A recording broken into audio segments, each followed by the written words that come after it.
রংপুরে বেগম রোকেয়া বিশ্ববিদ্যালয়ের শিক্ষার্থী আবু সাইদ হত্যায় মানবতাবিরোধী অপরাধের মামলায় যুক্তিতর্ক শেষ, রায় যেকোনো দিন হতে পারে। ট্রাইব্যুনাল ২ এর বিচারকরা রায়ের দিন নির্ধারণ করেননি। প্রসিকিউশন ৩০ আসামির সর্বোচ্চ শাস্তি দাবি করেছে। মামলার প্রমাণ হিসেবে সিসিটিভি ফুটেজ দেখানো হয়। আসামি পক্ষ বেকসুর খালাস দাবি করেছে। ২৪ জন এখনো পলাতক। নারায়ণগঞ্জের ফতুল্লায় র্যাব ১১ অভিযান করে দেশীয় পাইপ গান, ককটেল ও পিস্তলের গুলি উদ্ধার করেছে। সন্দেহজনক ব্যাগ থেকে অস্ত্র ও বিস্ফোরক পাওয়া যায়। উদ্ধারকৃত সামগ্রী ফতুল্লা থানায় হস্তান্তর করা হয়েছে। র্যাব ঘটনার তথ্য পেয়েই দ্রুত অভিযান চালায়। নতুন ওটিটি প্ল্যাটফর্ম দোয়েল উদ্বোধন হয়েছে, যা শিক্ষা, সমাজ সচেতনতা ও শিশুতোষ অনুষ্ঠানের পাশাপাশি বাংলার লোকসংস্কৃতি প্রচারে কাজ করবে।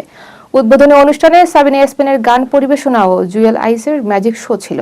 প্রতিষ্ঠানটির লক্ষ্য দেশীয় সংস্কৃতি বিশ্বব্যাপী ছড়ানো, শিশু ও তরুণদেরকে গুরুত্ব দিয়ে বিনোদন দেবে। সরকারি বেতন কাঠামো বাস্তবায়নে অন্তর্বর্তী সরকারের মেয়াদে কোনো সিদ্ধান্ত নেওয়া হবে না। বেতন কমিশনের প্রতিবেদন গ্রহণ করা হয়েছে। বাস্তবায়ন পরবর্তী সরকারের সিদ্ধান্ত।